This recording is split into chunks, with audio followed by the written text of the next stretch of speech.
We've been busy doing our normal summer activities, which include a deep cleaning of all of our school facilities and classrooms. Our facilities management team has done a lot of facility improvements, which you'll hear from Mr. Sanchez later. And we are unveiling a new aspect of school this year, and that's a universal student ID badge. So we'll be issuing badges to all of our students. It's another layer of security, and it's also functional. So I'll talk more about that in a minute. The big news is we're really proud to open 2 new schools this year. So we have Dr. Joaquin Garcia High School, which is in western Lake Worth Beach area off of Lyons Road. It's the home of the Bulldogs. It's our first new high school in nearly 20 years, so we're really excited about that. And the programs there, the specialty programs, I should say, include medical, business, IT with an artificial intelligence component, and ROTC. We're expecting about 1,700 students tomorrow on the first day of school. As a new high school, it'll start from freshman to junior year. There's no senior class. That'll roll up next year. And then we also have West Boynton Middle School, home of the Stingers, and their campus is affectionately known now as the Hive. The Hive's going to be buzzing. It's another state-of-the-art facility with the latest technology.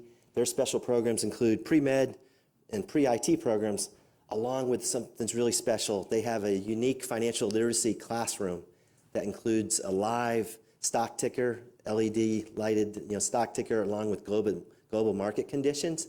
And the students going through that course will be, they'll have a chance to test their hand in the market. They'll be given $10,000 and not real US dollars, but electronic artificial investing dollars for kind of mock investing.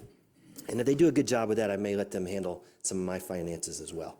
But another big thing we've been pushing this year was to welcome the class of 2036. The class of 2036 represents our new kindergartners that will be joining us tomorrow. And you may have seen the coverage. We've put some ads out there. We've been very thoughtful in this registration process to make sure that the community was aware it's time to register. We've made the registration process easier. Parents were able to, and they can continue to register online through the computer or smartphone. And then to my left here, for the first time ever, we issued kindergarten readiness kits to every family with a new kindergartner on both English language arts and math to help make sure the students have a feel, so they can show up on the first day of school prepared, and some basic skills that will go a long way in kicking off their school career to a good start. I'd like to praise our Human Resources Division. Last year we had some challenges getting people hired in an expeditious manner. The team had, over the year, revamped their processes, and it's really paid off. We have been very successful doing a lot of recruiting. We've had multiple job fairs. We've online, various platforms, and we're in better shape this year than we were last year. There's still vacancies. That's just the nature of the education business right now across our country, but we are in good shape and ready to go. If anybody's watching out there would be interested in joining Team Palm Beach, we'd love to have you. We have a whole array of both full-time and part-time jobs. Maybe there's a mom or dad that might be interested in substitute teaching at their kid's school, or driving a bus, or helping us out in a variety of capacities. So we're always hiring. One of the issues that's been in the news a lot lately, I just want to go ahead and give you an update on, is the availability of advanced placement psychology. We've been navigating a little bit of uncertainty around that course over the last several days. Yesterday I spent a lot of time, I reached out to the Chancellor of Education for the Florida Department of Education. We also had a meeting this morning with College Board, and the good news is we are able to bring back and offer AP Psychology this year, starting tomorrow. We feel like we can. There was one section of that course that was kind of in question with the Parents' Bill of Rights. We believe that can be accomplished we're going to teach the course in its entirety, but with that particular lesson plan, we'll just be very careful to make sure it's taught in an age and developmentally appropriate manner, and I feel comfortable doing that after my conversations with Chancellor Burns and the College Board. So I think that's good news. Our principals are being notified, and it's a fairly quick fix. Hopefully they're going to have to do a little work, but they can kind of switch students back to their original choice, of AP Psychology. So I'm happy to share that. We are going into year 2 of our strategic plan. One of the components of that plan was what we want to offer our students in terms of what we call now community experiences. When I was a student, we referred to them as field trips, but we want to get our kids out and about in Palm Beach County. Every 5th grader will be attending a performance at the Kravitz Center. So I want to thank the Kravitz Center for their partnership there. And then all of our 7th grade students will participate in a science nature field trip. Some of the more popular venues include Loggerhead Marine Life Center, Lion Country Safari, MacArthur Beach State Park, and Bush Wildlife Sanctuary. All 10th grade students will participate in a social studies or history field trip. Some of the more popular venues include the Historical Society of Palm Beach County, visits to our local state college university, teacher-led tours of the Florida Black Heritage Trail, or the Spanish Colonial Heritage Trail.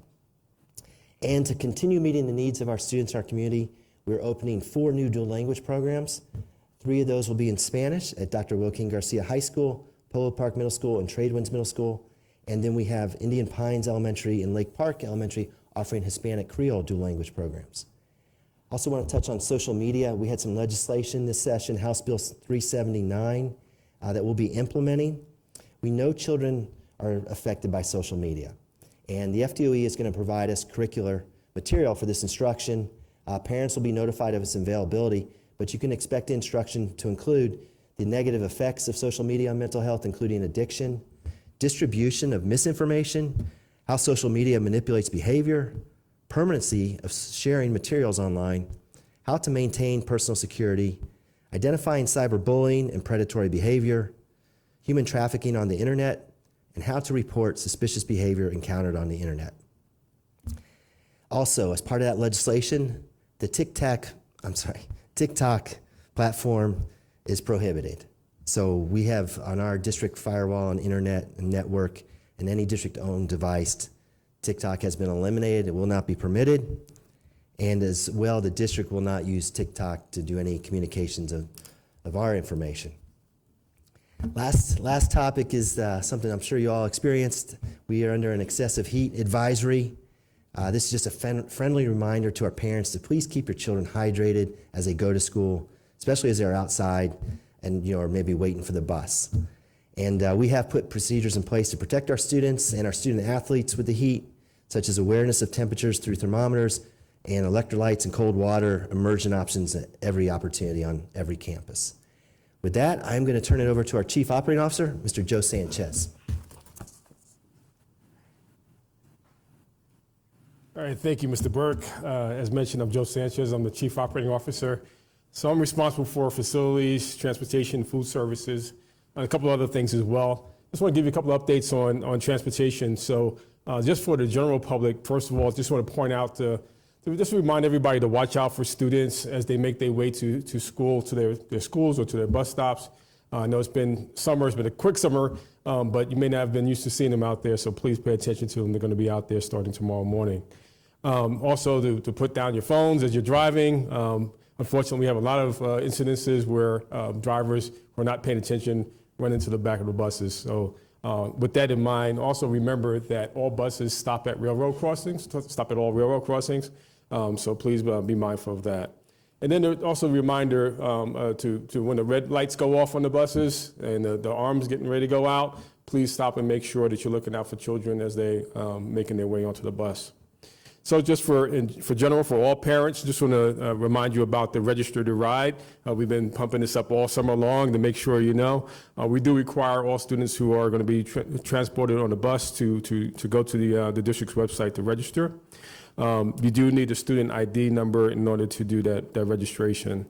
So we encourage you, if you have gone through the Register to Ride already, we encourage you to go back into Register to Ride and to just check and verify the location of the bus stops and the times, because they do change from time to time when we get more students registered or after we run the mock runs, which we've done this week and last week. We also, if you do require some assistance with the Register to Ride, we ask you to call our Transportation Call Center, and that phone number is 561-357-1110. Again, that's 561-357-1110. As Mr. Burke mentioned, that all schools are issuing student IDs this year, and we're going to ask all students to scan on and scan off the buses starting tomorrow. So that's starting right away.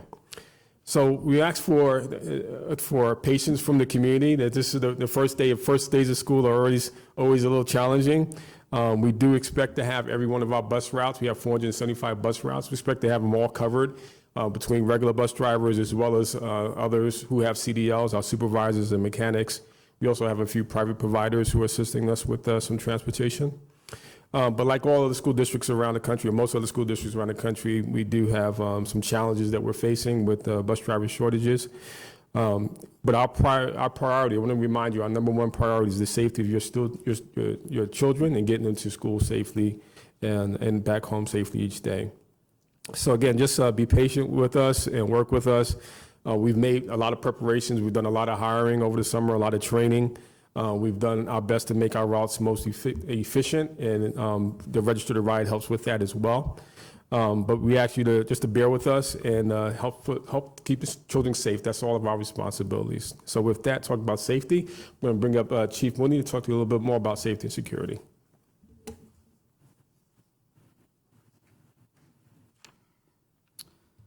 Thank you, Joe.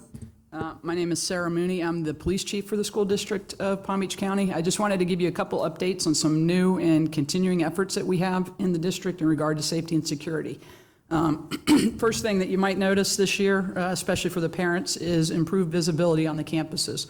As of April this year, we were able to procure 60 new police vehicles, marked units, so they'll all be distributed throughout the district, and every school campus should have a marked police car, school district police car or local, on campus every day. In addition to that, we still will continue to have partnerships with some of our local jurisdictions to supplement the coverage on each campus with a minimum of one uniformed law enforcement officer on every school campus throughout the district, and multiple have more than one. We have continued our use of the Centegix and Crisis Alert badges. That's the panic alarm buttons that we instituted last year. We have put those into the new schools in addition to conducting upgrades throughout the summer to improve connectivity so that we can ensure that every district employee has the access to notify someone in an emergency and get an immediate response. One of the newer things that we're doing this year is initiating a metal detector pilot project. We have 4 high schools that will be starting the use of metal detectors starting tomorrow. John I. Leonard, Palm Beach Lakes High School, Seminole Ridge High School, and Palm Beach Lakes High School will be initiating those. I think I said those right. Palm Beach Gardens, Seminole Ridge, Palm Beach Lakes, and John I. Leonard. Those are our 4 schools that are going to be initiating that. They got the equipment earlier this summer and have been working with it throughout the summer to try to make the adjustments to the way that we do entry onto the campuses. We're going to hope to do this as efficiently as possible, but that project starts tomorrow, and we're hopeful that that will be something that we can expand in the future. The final thing that I want to mention today is just it's the most important piece of our safety and security plan within the district, and it means that we have to have input from everybody, the students, the staff, the community, family members. Everybody is involved in school safety and security. If you become aware of a threat, you need to report it. One of the easiest ways to report it is by utilizing the Fortify Florida app, which is posted everywhere. It's on every piece of documentation that we put out through the district. It's on the website. It's available in the classrooms.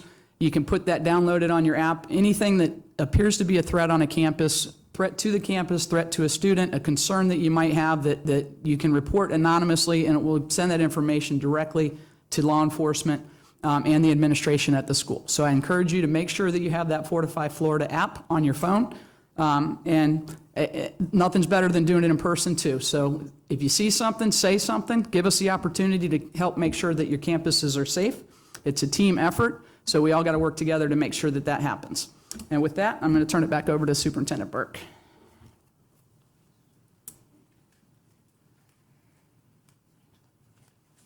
Thank you, Chief Mooney. Well, we are very excited to kick off the 2023-24 school year. We have a great team of employees that have been making sure our schools are ready. So we'll be rolling out the red carpet tomorrow. Can't wait to see the smiling faces of our kids show back up on campus. And I'll be out and about touring about a half dozen schools. So, and our whole team will be also out and about in our schools, making sure they're well supported. We've checked in with our principals, our teachers. Everybody's raring to go. So it's going to be a great school year. And with that, I would just open it up for any questions. Who wants to start? This one or this one? This one. Can you hear me? Yes. Oh, okay, cool. I'm with the Palm Beach Post. How do you define age appropriate when we're talking about this AP Psych course, and what changes can students expect to see? Age and developmentally appropriate is the statutory language in the Parents' Bill of Rights. We are working with other districts, including Miami-Dade, and again, with my conversation with Chancellor Paul Burns, We have to keep in mind again, advanced placement psychology is a college level course. And the students taking this course, for the most part, are juniors and seniors in high school.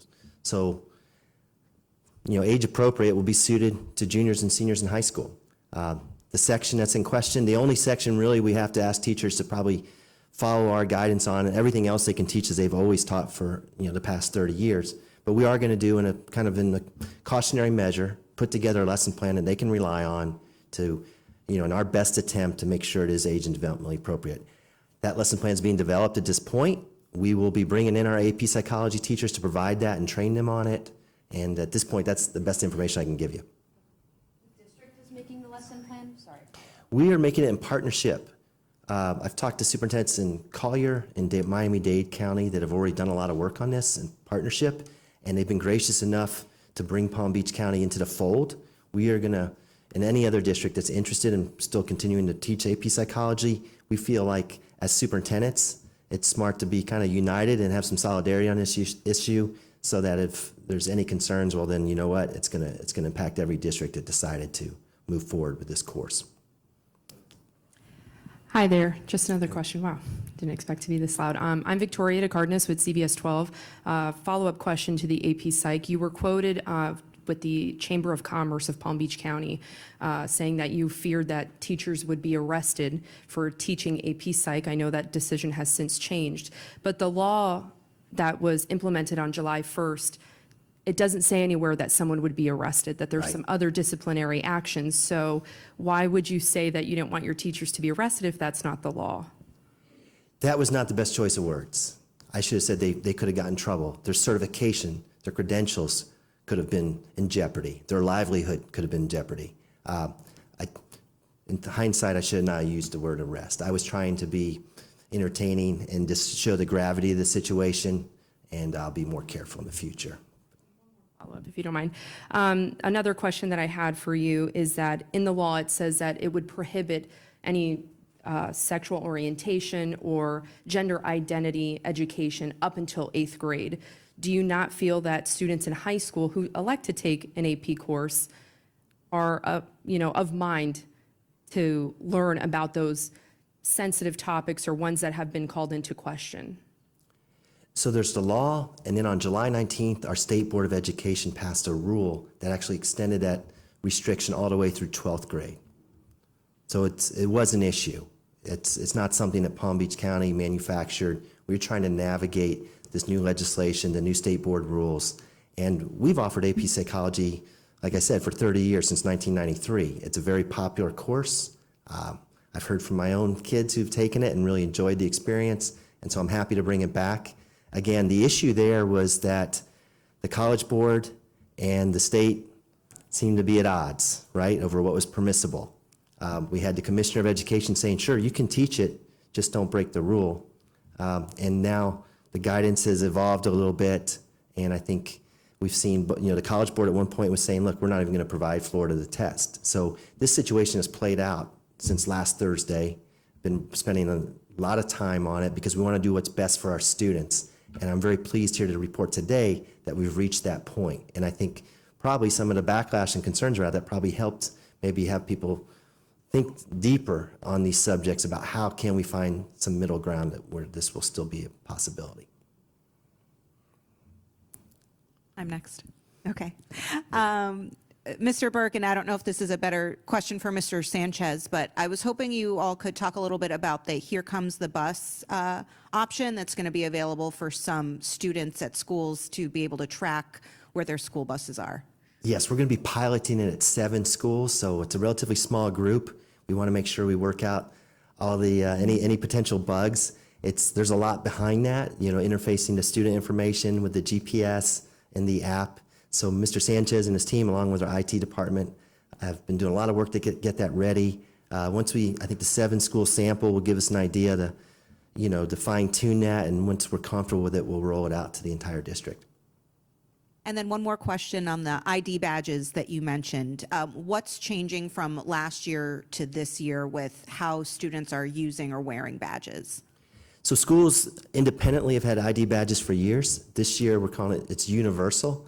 So we've provided all of our schools with supplies, the printers, and we're just bringing uniformity to it with the badge. Also the functionality of the badge, and Mr. Sanchez mentioned this can be used to, check out a book. You don't have to pay for lunch. Breakfast and lunch is free again this year, but we still keep track, and then also, getting on the bus. So it's going to give us a lot. And we just would remind the parents, please make that part of the day every day that the students got their badge on. Thank you. Thank you. Hi, my there. question is about the heat. Palm Beach County has had its first excessive heat warning ever in history. So are there any special precautions that you guys are taking to keep students and staff safe? Kids walking to school or, like waiting outside for the bus or anything like that? So we're doing everything we can. It's of particular concern for our student athletes, so we're very mindful of that. Some of the settings you mentioned as far as walking to school and the bus stop, our reach is limited, so that's why we're kind of asking our parents to help us with that. Maybe provide their child some water, if they can drive them to school, great. But yeah, it's going to take a community effort, and we'll do everything we can, but I think as far as getting to and from school, that's where we need the parents to be mindful as well. Hi, I'm Abigail Haysbrook with the Sun Sentinel. Earlier you mentioned vacancies. Exactly how many vacancies is the county experiencing this upcoming school year? So currently, with our teacher workforce, we have about 3.9% vacancies. And we'd like to see that get lower, of course, but we're going to work through that. And we will have a teacher in front of every child tomorrow. Following up on that, how many bus driver vacancies do you have? We would still like to hire about 100 bus drivers. Mr. Sanchez mentioned every route's covered, but we would like to have a deeper bench of drivers. We are utilizing some support staff that have former drivers, folks that have that CDL license with the endorsement, but we're going to be continuing to recruit. We have added a signing bonus. If there's anyone out there that has that CDL license with the endorsement to drive a school bus, we can offer them a $5,000 signing bonus. And for others that maybe not have had the training or the license, we will pay them to go through the training and offer a $2,500 bonus. That was my other question about signing bonuses. One more question about AP Psych. Are you confident that students in Palm Beach County will be able to take the AP exam this year? Yes, I am. Based on the latest information available, and that's what prompted the decision. One last question. Sure. Hi, follow up about the heat again. For student athletes, like football season, for the fall athletes, are there, certain guidelines that you're following to keep them safe while they're out in practice? Yes, there are. And we have athletic directors that work closely with our coaches. Again, they're monitoring the temperature and on the field, making sure we have, water, Gatorade, the electrolytes I mentioned earlier, those type of drinks. And that's about the extent of my background on that. If we want to dig deeper, I could probably ask the team to come up here. But, it's kind of common sense things. And then also just being really careful. Heat. There's been legislation in place for years because we've seen some tragedies across other parts of the state even before these excessive heat advisories. So now it's just, we need to really just do everything we can to take breaks when needed, let the kids cool off, provide the refreshment, and not overdo it. Also look for opportunities to practice away from the peak hours of the day where it's most hot, and take advantage of shade wherever you can find it.